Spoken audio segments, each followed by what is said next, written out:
consider that in this draft. Now they're not going to be first pick this time, as BlossoM, is going to get that map pick, or rather they went map pick because they won. BlossoM's going to get the first pick. Yeah, BlossoM does favor Ragnaros a lot, but GG also had some records, good playing on Ragnaros 4 times during the season. So if they actually decide to, they can take away Ragnaros this time and force Wiz into some other heroes, or even no chat to play some other ones other than Zarya and Falstad. But there's the insta-ban on Vala. Insta-ban. Insta-ban, and not going to let that happen again. Yep, BlossoM had some trouble blocking all those damage coming out from Vala. Well, having Karazim would have been a lot better, especially we see that Earth Spirit a lot. Yeah. And blocking that auto attack really helped them in game number 1, but not in game number 2. So let's see where Karazim fits into either draft. I think Karazim right now is one of the best support, a little bit underrated even from other regions too. He's never going to be right now the first tier. He's the A tier. Because Malfurion is just absolutely a must pick. But I'm curious to see what BlossoM's going to do here. Actually, Falstad's removed. This gives them the option to go Zarya. With Vala removed, it's less appealing, but they could do it. They have been consistently prioritizing Tychus, though, above all else in this series. And as shocking as it might be to some people watching, I would not even be surprised if they locked Tychus in first here. But that was also because Zarya was banned before, and Nochat heavily, I can't stress this enough, he loves Zarya. He even only plays Zarya in Overwatch 2. Yeah. I personally know that, so very likely, but they're just taking a... Oh, instead! Well, I talked about this previously, about how on Dragonshire sometimes we could see Dahaka even rise to the first pick slot, and we see it this time from BlossoM. Now, I want to see good game take the Ragnaros away. I want to see Malfurion and Ragnaros. They're going to take Tychus away first, actually. And this is a good adjustment. There's the Malf. But I think this means BlossoM gets Ragnaros. And, it's not always a pairing that you see that too often with Dahaka, but I cannot stress enough as to how much of an impact he's had in this game, in this series, I should say, in both games, despite them losing the second one. With Tychus Malfurion on GG's side now, BlossoM will be the one.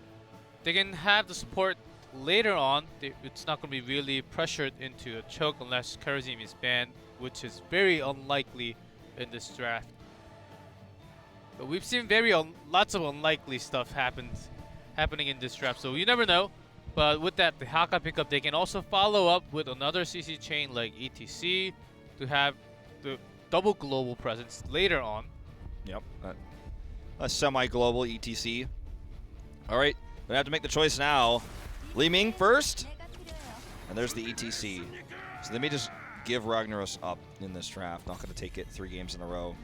I don't think they're even thinking about it. Well, they're definitely not anymore. So yeah. I mean, they're gonna let it go, which means GG can finally have their opportunity to use it if it's not banned here in the second phase. They're definitely gonna consider a ban on Karazim here because of the damage is already lent. Do Hammer instead. Karazim definitely considered by GG, and we'll see if BlossoM just denies Ragnaros. Looking for the Diablo ban onto Hooligan. And you can't ban both, but if you ban one, you weaken the other. So the Zeratul is hovered, will be locked away. So this basically means 100% good game takes Ragnaros here. If they don't, it starts to lead me to believe they're not comfortable playing him. Yeah, that will be the case. And Good did play Artanis 3 times, like a lot more than any other player in HGC Korea, so that's also a possibility. And this was actually the map where he dodged that Subferris with that dash also. Yep, that's true. He's got 4 games of Ragnaros, 3 on Artanis.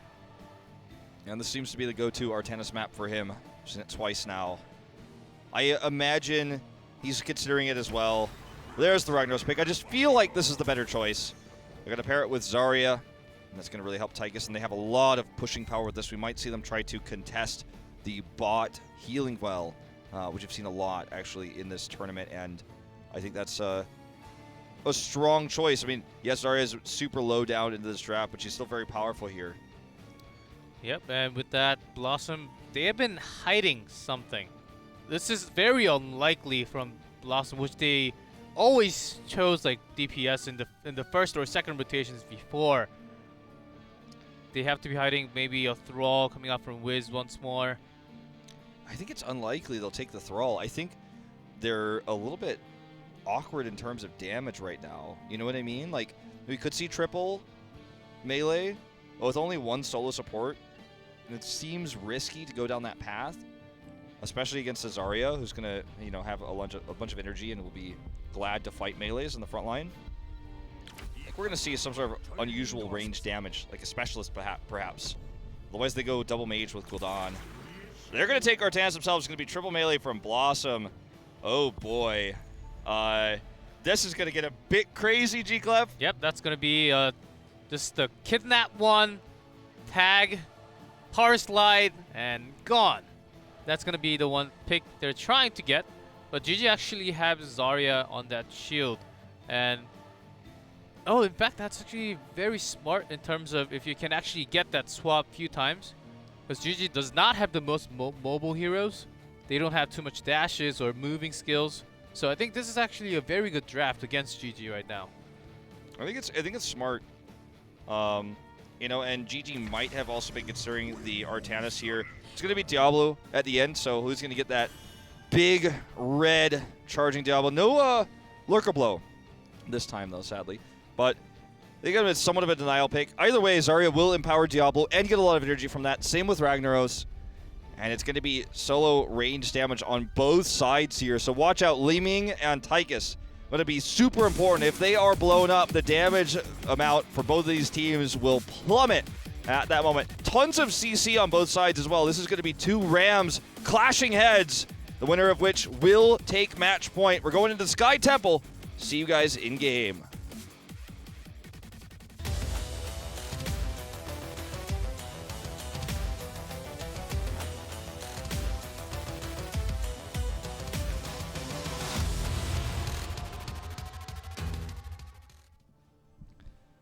In blue, BlossoM, Scarlet on Carzzy, Dudu on Li Ming, Wiz on that Dahaka, Judy on ETC, and no chat. This time on Artanis. Red team GG, BDG on Tychus, Jaehyun on Malfurion, Good on Ragnaros, Hooligan on Diablo, and Uj on Zarya. As I always have to say this with unusual hero picks, this will be No Chat's first career game on Artanis. And he's actually going to go Seasoned Marksman. So that's going to be some extra damage. And if you're up there in the solo lane, you're just building those stacks. Also, Can be quite powerful. Also, it's going to be his 11th hero played. Yeah. That's a lot of heroes to play. Big hero pool, man. And he's like a melee flex at this point. All right, here's the swap. Oh, right into the drag. That's how you do it. That's the Artanis I'm looking for. That's the one. Yep. And the perfect target to actually hit on shield just for the moment. Hooligan actually, Wiz kind of actually helped that out for Hooligan to be saved on. This is not good for BDG. There goes Tychus. I'm not entirely sure why Tychus is rotating downwards there, but it's a little bit annoying. Wiz is going to clear this wave in the top lane. And they didn't really lose any EXP. Yeah, just a little bit of ammo on the turrets, like a little bit. But and they I'm still hyped about that swap right there. Yeah, that was near perfection, and with that, with so many CCs to follow up, I think they can actually get so many swaps. If the swaps happen, they can just get a pick off for everything else other than Diablo. That would be possible. Thing is, like, the swap itself was cool, and we keep getting credit for that, but the follow-up drag was the most critical point. Like, there's a lot of combos you could do with swaps, right? But this is one of the hardest to execute, and that was really cool. Yeah, especially when your team does not have Malfurion to root right after. It's like Stitch's Malfurion combo. Yeah. You hook and root right after. This will be kind of similar in terms of swapping, just bringing the enemy right towards you. Well, we're going to trade shrines here. Dahaka's taking the top one. GG actually controls the middle one for a little while here. A rotation down from Scarlet, and is actually kind of contesting this. Good will rotate in, so they're going to hold on to it. They just have to stall some time. And Dehaka is still up there. This is the 4v3 fight, and Dehaka joins the fight, hooks onto Ragnaros, who's very low also. First one's Diablo to blow, and good also goes away. 2 kills here, and that's going to allow them to control this. Dehaka can always just go up top. This is a very rare circumstance, but when you have this much of a commitment actually pay off with that global, you can get double shrines at our first temple phase. Like, this can happen. It's as rare as it is. It's also very uncommon to see Zarya solo lane. It is sometimes happening, but especially when you have your teams contesting for a temple, like you basically do not use one of your skills at all if you're solo laning. You have to shield your ally. I think you, as a Zarya, you get a lot more worth when you're with your teammates, but not just by yourself. Yeah, this is true. I mean, I feel like there's some arguments to be made for the Zarya solo lane, but it's just really a bit awkward. In fact, Zarya just missed an entire wave in that bottom solo lane, and we're seeing the roam of No Chat. He's going between bot and mid, and that's going to give him twice as many Season Marksman stacks, so he can build up those stacks so he get that auto attack damage, which then in turn actually helps him clear the waves faster and rotate faster. Ooh, this body block potential here is real. Wiz is looking for the drag. Minion's going to block him for now. Doesn't even go for it. But that was a really scary moment there. Was close, and surprisingly, Li Ming's still not picking level 4 talent. I don't know what's going on. Well, it's definitely, I mean, there's options Maybe to consider. Looking for going for that orb? Yeah, Who knows? Mean, he definitely could, because when you go for the orb, you can maximize more damage, and he's just going to go Dominance instead and Calamity, so everything going to be normal. Could have gone for, I think it's called like Zay's Vengeance, the orb talent, where you hit more damage, which could have allowed him to perhaps do more with that crazy front line. Like Dehaka, ETC, and Karzim in the front line helping you out, so you're looking to be really far away and do that extra damage while no one can really close the gap on you. He made his choice in the end to go with more standard play, and level 8 to 6 here as this Siege Giant push is real. Good is in trouble here as well. He's going to go down. Oh, boy. Solo kill from Wiz coming out. That's rare. That is to rare. see Dehaka solo Ragnaros. Yeah, without anyone ganking on Ragnaros, I think Wiz really turned that around. We didn't see the complete scene of what happened, but still.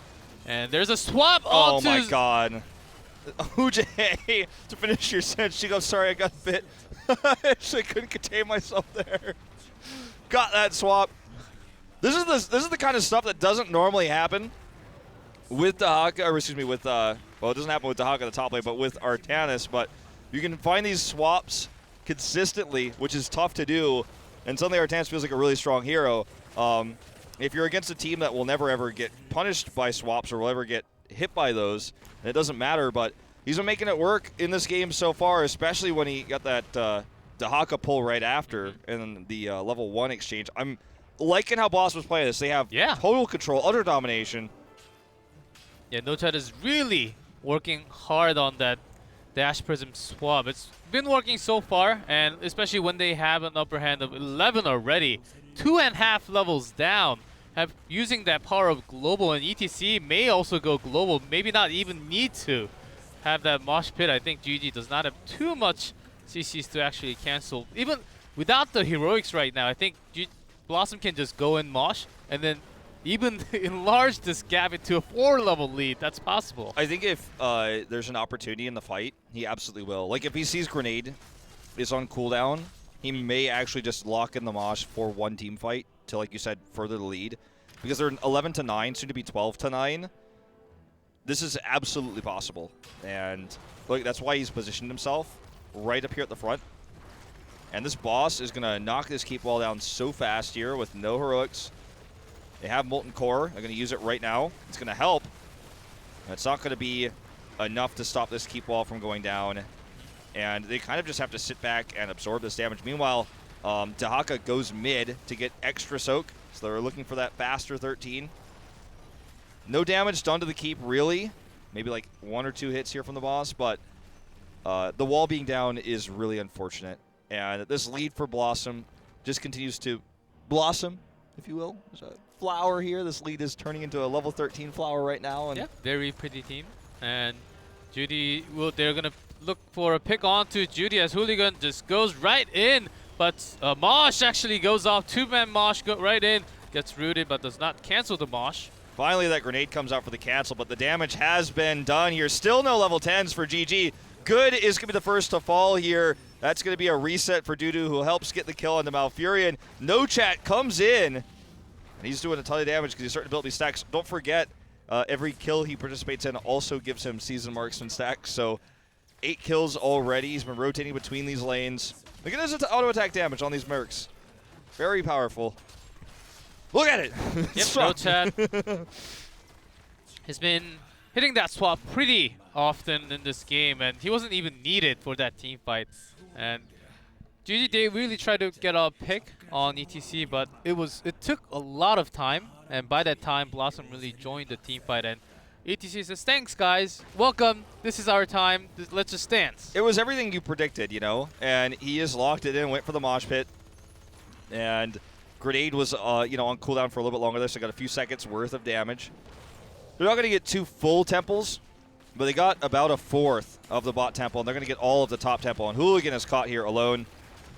There's no way he survives this, right? Maybe not enough damage. He is Diablo, but there there's a you go. swap, and That's shield what we're not looking for. enough. Yes. With 9 kills to 0. Just when he was about to relieve, I'm alive, guys. It's okay. Nope. Thing is, like, when you have that much pressure on you, it's kind of a free prism that's going to get tossed out there. Like, there's just no way to dodge it. And so gets pulled in there. He's all alone. No one to help him. Maybe he could have juked it, but if he tries to juke too far, he loses some of his escape, and then he probably just dies anyways. Got caught there alone, and this is a massive lead now for BlossoM. 9-0 in kills. 4-level lead, and they will likely have that 2 talent tier advantage that we very rarely see. This strong push coming to the top lane with 2 bruiser caps, very likely. We see the swap here once more on the Hooligan. He's just going to have to run away. Hooligan dives in. He's the only one caught. Body block is real. And once again, no escape. No escape, and he was the only one. And his team can't really follow. There's no Charism. There's no mobile heroes to really follow him up.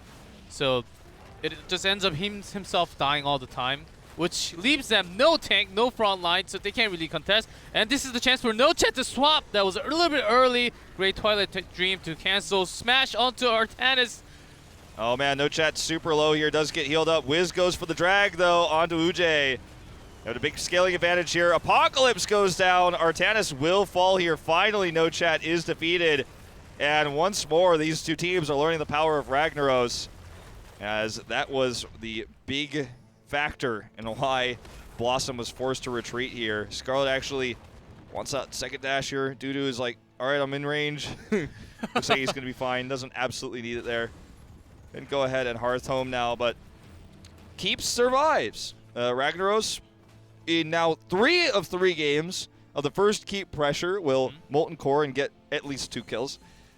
And this is going to give GG the opportunity to push this top wall a little bit, get some of that comeback EXP. The bot fort is still weak and alive, so they can look for that EXP there as well to try to close the gap to 20 if they're going to come back in this game. Super aggressive position here by Dudu. Yeah, Dudu just maybe he was just trying to hide, or maybe he was actually looking for a kill, as the entire team of BlossoM did come in for it. But this is the that's a pick. Goodness. He doesn't have diamond skin. He went for mirrors, the extra magic missiles instead, and that is going to be a pick right away. The root there. We talked about his aggressive positioning, getting perhaps a bit greedy there, a bit confident, but gets punished. And GG looks to mount a comeback. They're trying for it. Down 2 levels still down that talent tier, but so much EXP to be gained with all these available forts for them to try to catch up to 20, and this is absolutely doable. We saw a very similar situation in Game 1 on Tomb of the Spider Queen. These things do happen, even on Sky Temple. Believe me, we might watch it here. Yep, and this may actually be... That was the biggest pick-off, and losing Leeming, of course, takes off a lot of damage coming out from BlossoM, basically all their range damage, because the other 4 can only do melee damage, and GG when they have the range damage, they can just kind of kite when they have to fall behind. And here comes Wiz right onto that bush, trying to get a pick on Uj. Cleansed right away. Yep, immediately. Turns out it's better than Mule. It turns out research has shown Hot Slugs was on it. Our top tier researchers. Moon Prayer made an infographic. We all know. It turns out Mule is just not appropriate unless you can't hit your cleanses. And you're great positioning, and look at those body blocks to Judy. She's actually gaining so much time, and that APOC really didn't connect. Mosh canceled immediately. Great expulsion zone for GG. GG has actually great positioning right now. Yep. They lost the boss, but maybe they can get a win here in the fight. Looks like they're not going to push the issue. They're just going to rotate back to clear that boss to try to save their fort. Siege Giants also kind of weakening that quite a bit here. And the boss should actually be, with that pick, cleared up pretty quickly. Actually uses its big stun before it gets to the keep. They have Molten Core. They're even going to commit to that to keep the keep healthy. And so, despite the boss being taken early, GG does defend this keep. Mid wall goes down as a result, but it's obviously the keep is much more important than a wall.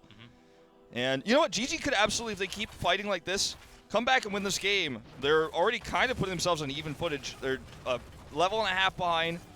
They have a small structural disadvantage, but that's going to lead to them catching up on 20. They're going to need to win fights to make it happen. The two temples are spawning in about 10 seconds here.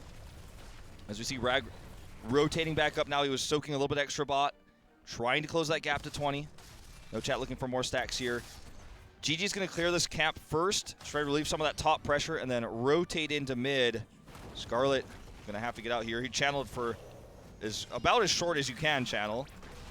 And even triple and Titan Blade coming out from No Chat. He wants that damage as he is stacking. He just wants one target, swap, and try to get a pick off.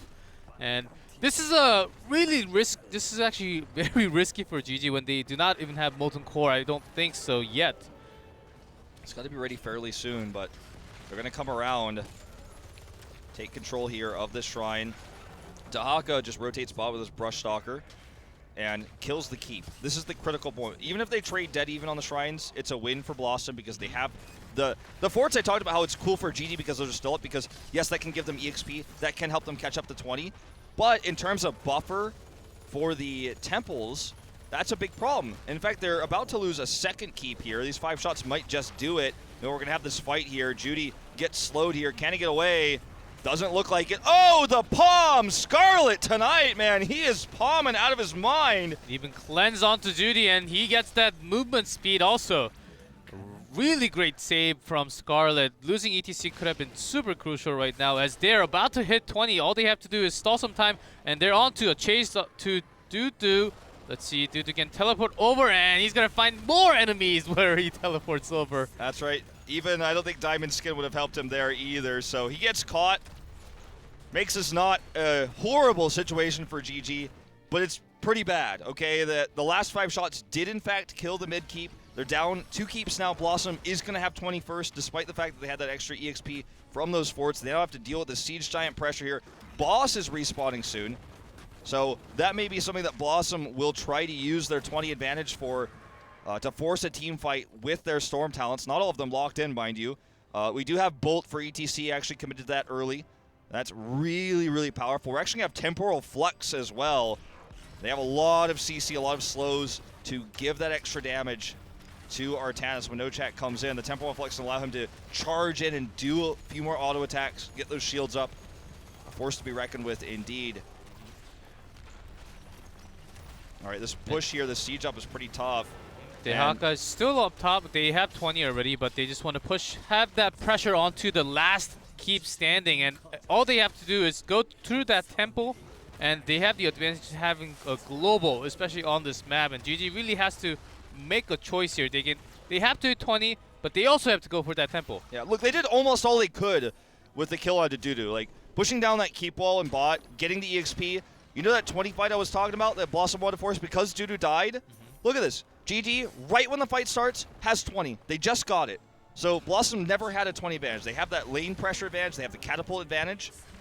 But GG can win a fight here if they take it properly. Hooligan, though, is in the wrong spot. Good comes in from top. Huge Storm Shield being popped. A 5-man silence, though, coming in. Here's the APOC. Judy has to bolt away. Expulsion Zone is used right now. Hooligan super, super low. Big shields coming out from Zarya, though. And it looks like Wiz will be palmed against Scarlet. Out of control with these palms. Will it be enough to save Wiz in the end? I don't think so. Down he goes. He's the first to die here, G-Clef. And with that, not enough damage. Mosh cannot be used anytime. Just cancelled immediately, and entire team of BlossoM, they will find just Sleeming and Artanis left for themselves. And Artanis actually looks like, for the moment, he was trying to go for that temple, but not anymore. They have to defend. And this is what I was talking about. Look, BlossoM, because Dudu died, never had an opportunity to force a fight before GG had 20. All GG needed to do was win one fight on 20, and they could win the game. All the disadvantages that were against them, the whole early game,